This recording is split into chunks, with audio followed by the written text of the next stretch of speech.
Bonjour, bonjour! J'espère que vous allez bien. On se retrouve pour le deuxième épisode de Comme des boss. Et aujourd'hui, à mes côtés, une invitée que vous devez sûrement connaître si vous me suivez un petit peu sur les réseaux sociaux. Je ne présente plus Thaïs Vasseur. Coucou! Alors Thaïs, tu as le choix sur ce podcast, format vidéo aussi, de te présenter soit de la manière dont tu le souhaites, soit en seulement nous disant 3 mots sur toi. Ok, je vais faire les deux. Ok, vas-y. Déjà, je m'appelle Thaïs, j'ai 22 ans, je suis diététicienne nutritionniste. Et 3 mots pour me décrire, je dirais que je suis déterminée, entière et débrouillarde. Je pense que c'est 3 mots qui me définissent bien. D'accord, super. Ça donne envie de creuser un petit peu pour en savoir plus. Alors, tout d'abord, je pense qu'il y en a qui doivent se poser des questions parce qu'effectivement, on est souvent toutes les deux sur les réseaux. Comment on s'est connus, Thaïs? Comment on s'est connus? Alors, en fait, on s'est connus déjà par le biais de Lucas, qui est ton meilleur ami et du coup mon copain maintenant. Voilà, coucou Lucas, si tu passes par là. On s'est connus comme ça à la base et puis après, on a tissé une amitié par la suite et de par nos points communs, nos centres d'intérêt communs, la plage, la mode, les maillots, les photos. Voilà, c'est comme ça qu'on s'est connus. Donc grâce à Lucas à la base. C'est bien résumé, mais voilà, c'est pour ça qu'on... C'est comme ça qu'on se connaît. C'est comme ça qu'on se connaît. Et puis, alors, pourquoi j'avais envie d'interviewer aujourd'hui Thaïs? Pas uniquement parce que c'est mon amie. J'avais envie de vous partager son profil sur Comme des boss parce que pour moi, elle m'inspire au quotidien. Et je trouve sa partie... Je trouve son parcours professionnel très intéressant par rapport à la nutrition. Donc, c'est, je pense, une facette de Thaïs que vous ne voyez pas forcément sur les réseaux sociaux, même si tu partages quand même un petit peu. Donc, j'avais envie de creuser cet aspect-là aujourd'hui. Du coup, Thaïs, raconte-nous d'où t'est venue l'idée de travailler dans la nutrition? Alors, l'idée m'est venue en classe de 3e. Comme je pense plein de jeunes, on se pose la question de qu'est-ce qu'on veut faire plus tard. Donc, l'idée m'est venue en 3e et voilà, je me posais des questions sur mon avenir. Je savais que j'aimais cuisiner, donc tout de suite, je me suis dit pourquoi pas être cuisinière. Okay. Et ensuite, je connaissais pas du tout le métier de diététicienne nutritionniste. C'est mes parents qui m'ont parlé de ce métier et puis j'ai fait mes recherches de mon côté. Et je me suis dit, tiens, pourquoi pas? C'est vrai que c'est un métier plutôt intéressant et je trouvais que c'était un métier d'avenir. Okay. Donc, l'idée m'est venue un petit peu comme ça. C'est vrai que je me posais des questions, je savais pas trop quoi faire et puis fallait faire un choix aussi. Donc l'idée m'est venue comme ça. Et puis c'est vrai que quand mes parents m'ont parlé de ce métier que je connaissais pas du tout, j'ai fait mes recherches. Petit à petit, j'ai creusé et puis je me suis intéressée de plus en plus à ce métier-là. Ok. Et du coup, tu nous dis que tes parents t'ont parlé de ce métier, donc ça veut dire que eux aussi, ils sont un petit peu sensibilisés de base à la nutrition. Ouais, quand même. on a toujours fait attention à ce qu'on mangeait à la maison. On a toujours aimé cuisiner tous ensemble en famille. Et puis, je pense qu'ils m'ont. Après, ils m'ont pas parlé de ce métier-là en se disant on veut absolument qu'elle fasse ça, mais plus en guise d'information, parce que moi je connaissais pas non plus tous les métiers en 3e, on connaît pas tout. C'est clair. Et on les connaît toujours pas tous. Exactement. Donc du coup non, c'est venu comme ça au cours d'une discussion, et puis je me suis dit ah tiens, diététicienne, ça me parle pas du tout. Nutritionniste, bon souvent on sait à peu près, mais c'est vrai que diététicienne, nutritionniste, je connaissais pas, et en ayant fait mes recherches, après ils m'ont encouragée à faire ce métier, et ils trouvaient que justement ça allait bien avec ma personnalité. Donc ok, super. Voilà. Alors, donc, tu choisis ce métier en ligne de mire. Et quel cursus scolaire, du coup, tu fais? Alors, du coup, pour faire ce métier, il faut faire un BTS diététique. Donc, par la suite, puisque je me suis renseignée sur les études à faire, du coup, je me suis orientée vers un bac scientifique, puisque c'est quand même plus facile normalement. Après, on peut très bien sortir d'un bac littéraire, d'un bac... Enfin, maintenant, il n'y a même plus les options, je crois. Trop vieux pour ça. On peut très bien faire une année de prépa. Moi, du coup, je n'ai pas fait cette année de prépa, puisque j'avais fait le bac scientifique. Donc, j'ai eu mon bac scientifique en 2019. Par la suite, du coup, j'ai intégré le BTS en 2019 aussi. Et entre-temps, il y a eu le Covid. Ah donc, oui, le coco. Compliqué, le coco. Très compliqué, mais au final, j'ai eu mon BTS en octobre 2021. En plus, pour la petite anecdote, je ne sais pas si tu te souviens, mais on était à Ibiza quand j'ai eu les résultats oui, de... je me souviens très bien, oui. Quand j'ai eu les résultats de mon BTS, parce qu'en fait, il faut savoir que vu qu'il y avait eu le Covid, c'était une année particulière, parce que normalement, il n'y a pas de rattrapage. Et là, ils ont mis en place des rattrapages. Bon, c'est vrai que c'était quand même assez compliqué, hein, ces 2 ans, on a morflé.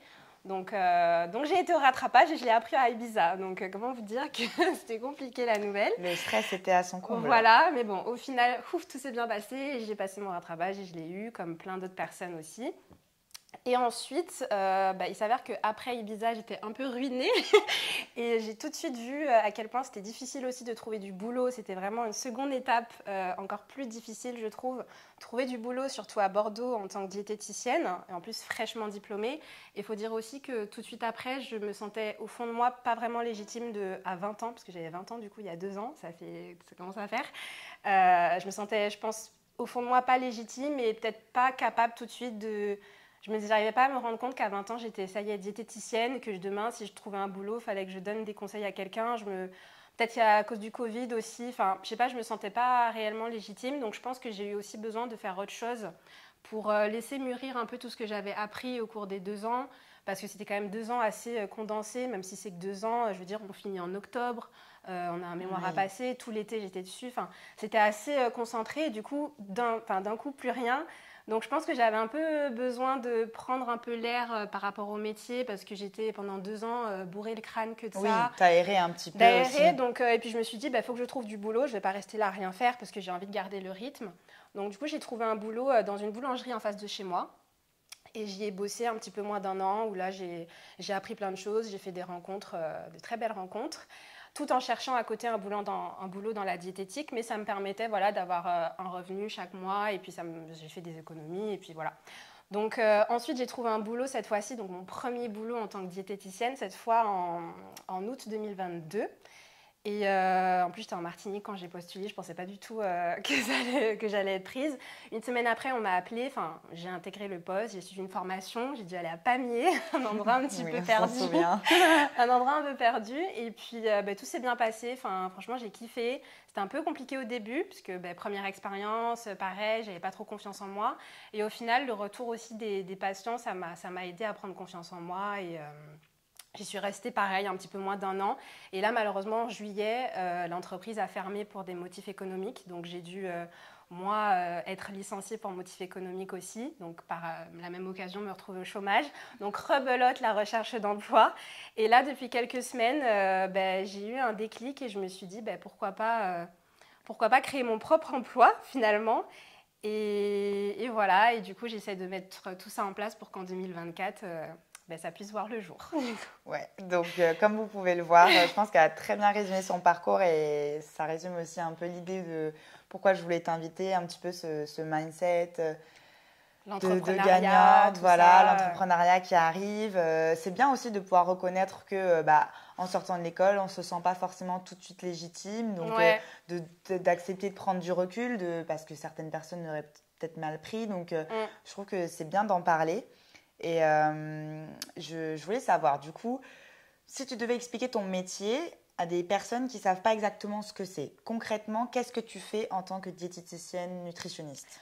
En tant que diététicienne nutritionniste, je vais aider les gens à trouver un équilibre alimentaire, forcément. Ça peut être de la perte de poids, un rééquilibrage alimentaire, la prise de poids aussi.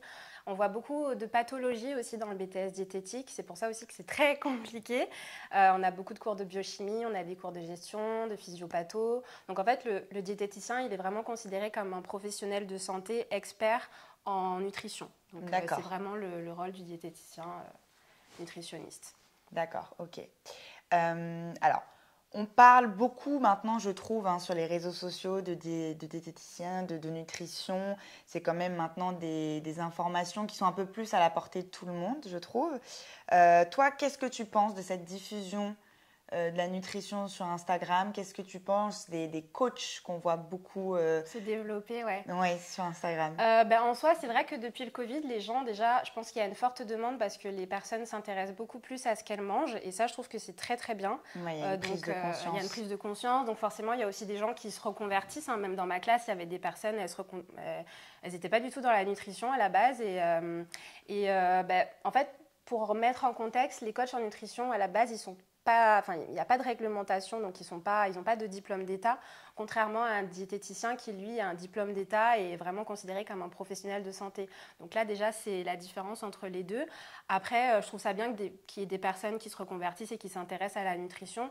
La seule chose, c'est de faire attention, je pense, pour les personnes qui ont des pathologies justement ou qui ont des problèmes de santé, faire attention vers quel professionnel on va s'orienter parce que forcément un diététicien aura une approche plus médicale plutôt qu'un coach où là vraiment il va vous donner les bases dans la nutrition mais ce ne sera pas vraiment approfondi. Donc c'est plus à ce niveau-là de faire attention. C'est bien de souligner la différence parce qu'effectivement on voit coach en nutrition, on se dit ils ont dû faire des études dedans et voilà, mais ils ont beaucoup de connaissances, ça c'est un fait. Mais un diététicien, forcément, il est diététicien, il est diplômé d'État, donc c'est un professionnel de santé, expert en nutrition. Donc c'est là la différence avec les coachs. Mais pas sur le même niveau. Ouais, voilà. Après, libre à chacun. Et s'il y a des coachs, et il y en a qui fonctionnent très bien, c'est qu'il y a des personnes qui leur font confiance. Donc après, libre à eux de choisir le professionnel qui les inspire et voilà. Donc.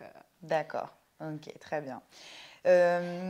Dis-nous un petit peu, pour toi, je ne sais pas si ça arrive, si c'est récurrent, mais les petites bases du métier, quand tu rencontres un client, est-ce qu'il y a souvent des choses qui reviennent où les gens ont des fausses connaissances, en fait, des a priori sur la nutrition qui sont faux? Est-ce qu'il y a comme ça des petites choses, des petits tips que tu pourrais nous donner?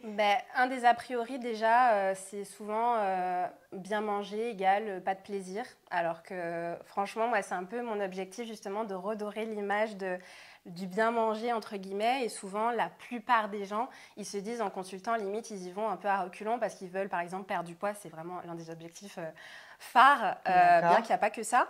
Mais c'est souvent pour ça, pour la perte de poids. Et souvent, on se dit, on vient, mais je sens un peu la tristesse dans la consultation parce que les personnes se disent déjà je vais me restreindre. Je vais me restreindre, ça va pas être cool, je vais pas manger ce que je veux, je vais manger des légumes à tous les repas. Faut savoir que moi, je mange pas des légumes non plus des légumes verts à tous les repas, faut savoir ça. Je fais une alimentation parfaite et je pense que personne n'a une alimentation parfaite. Vraiment, le but, c'est de trouver son équilibre et de rester vraiment régulier. Donc, ça, c'est vraiment le plus gros a priori que j'ai vu, en tout cas pendant les 9 mois où j'ai bossé. C'est vraiment ça. La peur de manger tout le temps, enfin la peur. Vraiment, ouais, enfin, en soi, c'est ça, la peur de se restreindre, de ne pas prendre du plaisir, alors qu'au final, pas du tout. On peut très bien, et c'est le but du diététicien, il va vous apprendre à mieux manger, c'est une éducation nutritionnelle, il va vous donner des recettes, des idées. On peut vous faire aussi des plannings, si vraiment, parce qu'il y en a aussi qui n'ont pas d'idées. C'est ça, l'un des soucis aussi, c'est qu'ils n'ont pas d'idées, ils ne savent pas, ils me disent, non mais je sais ce qu'il faut manger, des légumes, ceci, cela, mais quels légumes, j'en sais rien, je sais pas si j'aime, etc. Donc c'est aussi ça le but du diététicien, c'est de vous apprendre à aimer d'autres choses, à varier votre alimentation et à l'équilibrer. Par exemple, si vous aimez les pâtes carbonara, ce sera d'essayer de l'équilibrer avec un légume dedans ou vous faire une entrée de crudité avant, de mettre des fruits plus régulièrement. Enfin, c'est vraiment tout ça et c'est pas que manger des légumes et manger des choses qu'on n'a pas l'habitude de manger.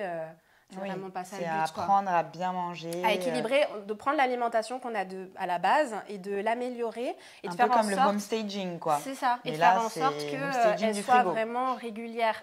Ok. C'est ça. D'accord.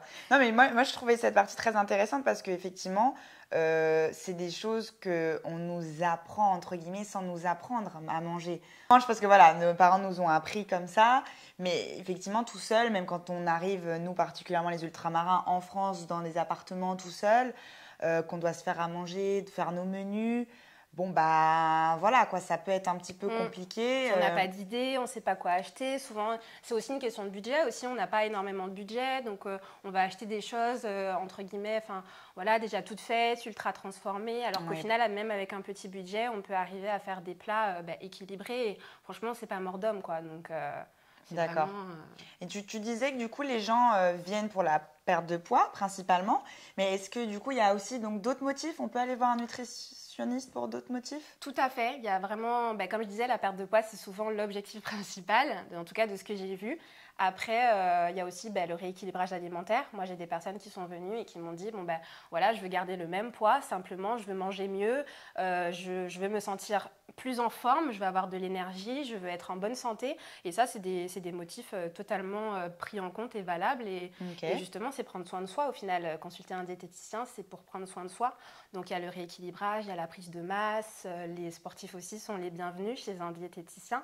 Donc après, les personnes aussi qui ont des pathologies, diabète, etc., peuvent aussi consulter un diététicien ça peut être aussi conseillé par leur médecin. Donc, oui, c'est un véritable accompagnement en fait, un peu dans n'importe quel type. Tout le monde est concerné tout le monde peut venir consulter un diététicien à tous les âges aussi.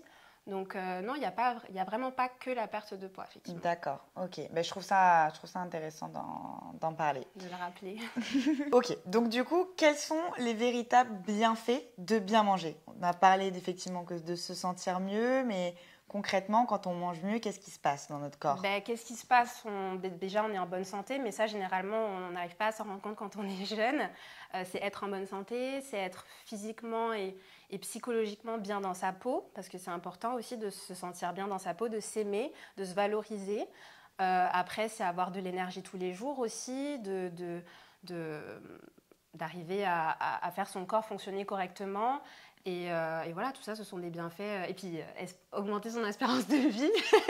Oui, très important. Ça, c'est pas mal, ça. Ça, c'est pas mal. Ça, c'est pas mal. Donc, non, il y a beaucoup de bienfaits à bien manger. Et souvent, les personnes qui mangeaient souvent très mal, voient la différence assez vite, quoi. D'accord, ok. Donc, et ça leur donne envie de continuer, je pense. Ça leur donne envie de continuer. Et puis, même si c'est pas, justement, il n'y a pas que l'objectif de perte de poids qui va les motiver. C'est vraiment le fait de se sentir vraiment mieux, d'avoir beaucoup d'énergie. Et ça, c'est important. Il y a des personnes, souvent, après les repas, elles sont complètement achevées, elles n'ont pas d'énergie à continuer la journée. Enfin, tout ça, c'est important aussi dans la vie de tous les jours, d'être en bonne santé, de se sentir bien, d'avoir de la force. Et même avant des épreuves aussi. Enfin, l'alimentation, on mange quand même en moyenne 3 fois par jour, donc c'est quand même très, très important. Et puis toute la vie. Et puis toute la vie, oui. Donc après, l'objectif aussi pour moi, c'est pas juste d'apprendre aux gens à bien manger, c'est aussi de leur faire trouver une hygiène de vie qui leur corresponde. Au final, bien manger, ça passe par avoir un bon sommeil, ça passe aussi par boire beaucoup d'eau, tout ça aussi, avoir une activité physique régulière. Il n'y a pas que le côté alimentation, il y a aussi le côté hygiène de vie qui est important. Et c'est ça. C'est pour le bien-être complet. C'est pour le bien-être complet. C'est pour ça que je dis qu'un rendez-vous chez un diététicien, au final, ça peut que nous faire du bien et c'est un rendez-vous avec soi-même et il ne faut pas y aller à reculons. Voilà, donc 2024, vous pouvez prendre ça comme résolution. C'est ça. Ça peut que vous faire du bien. Exactement. Ok, super. Merci un petit peu pour cette partie nutrition. Je pense que c'est bien. Tu as un compte, du coup, spécialisé Oui, j'ai un compte nutrition où je partage des recettes. C'est Cook with Thaïs. Après, il y a des personnes qui me posent des questions aussi sur mon compte principal. D'accord. Je réponds aux deux. Donc, voilà, mais si vous voulez des petites recettes healthy et tout, bien présentées, sur Instagram, vous pouvez y aller. C'est ça. En parlant d'Instagram, tu es quand même un petit peu sur les réseaux, ce qu'on peut dire. Parlons-en un petit peu. Que penses-tu des réseaux sociaux maintenant, à l'ère d'aujourd'hui Ce que je pense des réseaux, déjà ça a beaucoup évolué. Moi avant, quand j'étais je postais pas autant que... Avant, je postais pas autant que maintenant. Après, les réseaux, je prends quand même beaucoup de recul avec les réseaux parce qu'il y a du bon, il y a du pas bon. De toute façon, comme dans tout, il y a des avantages, des inconvénients. Donc au final, non, les réseaux... je les utilise, par exemple ce week-end j'ai rien posté du tout, je sais aussi prendre du temps pour moi et me déconnecter, je pose pas toute ma vie, je sais... Avec parcimonie, voilà, je connais mes limites et voilà, donc non, les réseaux, avant c'était pas du tout comme ça, je postais vraiment très très peu, il y a eu un peu un déclenchement, je sais pas comment. D'accord. Et depuis, après, j'ai eu pas mal d'abonnés aussi qui se sont multipliés. Et puis, je fais beaucoup de photos. Au final, c'est pour moi parce qu'à la base, j'avais pas vraiment confiance en moi au lycée aussi. Ok. Je pense comme beaucoup de jeunes, on essaie de se découvrir et tout. Et j'ai commencé à faire des photos. Ensuite, ça c'est devenu un petit peu plus professionnel. J'ai fait des photos avec des photographes professionnels. Et à partir de là, c'est pour ça aussi que maintenant je poste plus régulièrement parce que quand je fais un shooting photo, j'ai énormément de contenu. Ok. Donc ce qui fait que là, tu vois, ça fait longtemps que je n'ai pas fait de photos, mais j'ai du contenu Oui. pour tout l'hiver. T'as du stock. Oui, j'ai du stock comme toi, je pense. On a du stock pour, bon, peut-être pas pour une année entière, mais quand même. D'accord, ok. Et t'avais cette passion un petit peu petite des photos ou ça t'est venu vraiment comme ça, soudainement, au lycée En fait, il faut dire que déjà, ma mère, elle a été mannequin, elle adore les photos. Ma mère, franchement, elle vit un peu pour les caméras. Non, je rigole. Mais ma mère, ça a toujours été un peu mon modèle parce que voilà, elle a fait du mannequinat, elle s'est toujours très très bien entretenue. Et du coup, elle fait des photos encore même maintenant. Hein, elle est très jolie et ça a toujours été mon modèle. Donc, je pense qu'il y a aussi ce rapport avec les photos qui, voilà, elle me prenait tout le temps en photo aussi quand j'étais petite. Et Oui, ça, donc c'est naturellement, quand même, il y avait un attrait. c'est ça. Je prenais toujours la pose comme ça, comme ça. Elle me disait fais ci, fais ça. J'avais toujours mes petites lunettes bien stylées. Enfin, je pense que ça a joué. Ouais, je pense que ça a joué pour les photos. D'accord. Donc, Et qu'est-ce que ça fait, du coup, d'avoir des abonnés sur Instagram, d'avoir, entre guillemets, une communauté qu'est-ce que ça t'apporte au quotidien, en positif comme en négatif, du coup, mais... Après, j'ai pas non plus énormément d'abonnés. C'est vrai que j'ai quand même une petite communauté. Franchement, ça m'a apporté beaucoup de positif parce que déjà, j'ai beaucoup de retours positifs et ça me fait vraiment plaisir d'avoir des personnes qui soutiennent mon contenu, qui aiment ce que je fais. Donc ça, déjà, ça fait vraiment plaisir. Et puis, j'ai aussi, grâce à ça, grâce à mon nombre d'abonnés, pas mal de collaborations. Ça m'a permis aussi de gagner de l'argent pendant plusieurs années et même encore maintenant. Donc franchement, ça c'est quand même cool et franchement, je remercie ma communauté du coup. Après, il y a des inconvénients comme dans tout et c'est pour ça que j'arrive à mettre des limites parce que les réseaux, des fois, voilà, on a quand même aussi, surtout en étant diététicienne, des fois j'ai un peu cette pression de mon image aussi, de toujours rester entre guillemets mince, d'être toujours bien. Donc des fois, voilà, je peux avoir quelques haters entre guillemets, mais voilà, comparé à tout le positif que je reçois, franchement, c'est rien. Donc, et puis moi, j'aime ce que je fais, donc au final, à partir de là, tout va bien. Souvent, la haine, c'est par rapport à tous les commentaires positifs, c'est sporadique. Oui, voilà, quoi. Ça limite, on n'en tient pas compte. Après, moi, je sais que je peux être, des fois, je peux être très très bien dans ma journée et puis il va y avoir un mauvais commentaire ou une remarque et forcément ça va te toucher. Ça va me toucher, mais au final après, j'essaie de passer à autre chose et au final c'est aussi la loi des réseaux. Donc il n'y a pas que du positif, il n'y a pas que des personnes qui nous aiment. Donc ça, faut le savoir aussi quand on se lance et après, voilà, je le fais pas non plus. Enfin, je suis pas sur les réseaux en me disant mon but c'est de vivre avec. Mon but c'est vraiment de partager du bon contenu, et puis au final, voilà, moi, à partir du moment où j'aime les photos que je poste, j'ai rien à me reprocher et voilà, tout va bien. Ok. Que good vibes, quoi. Cool. Du coup, c'est pour ça aussi qu'on aime créer du contenu toutes les deux sur les réseaux. C'est l'un de nos centres d'intérêt en commun. Voilà, ça fait plaisir de reproduire des trends, des réels, tourner du contenu aussi, parce que tout seul, c'est pas forcément évident des fois.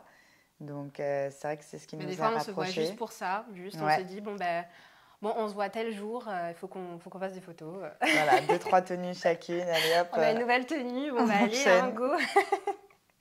Donc, voilà. Ok, super.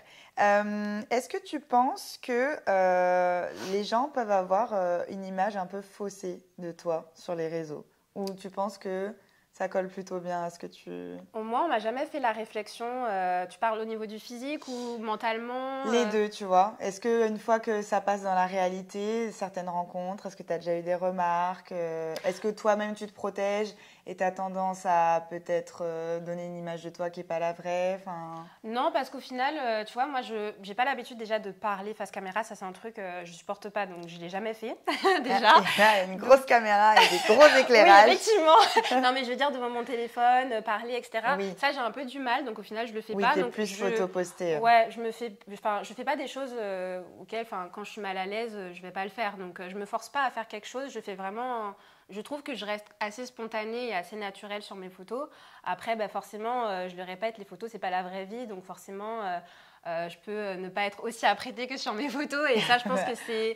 Pas tout le temps en, ça, en c'est full clair. glam. Après, j'ai déjà eu des personnes qui m'ont fait Enfin, des personnes. Il y a une personne qui m'a fait une réflexion et qui m'avait dit une fois que...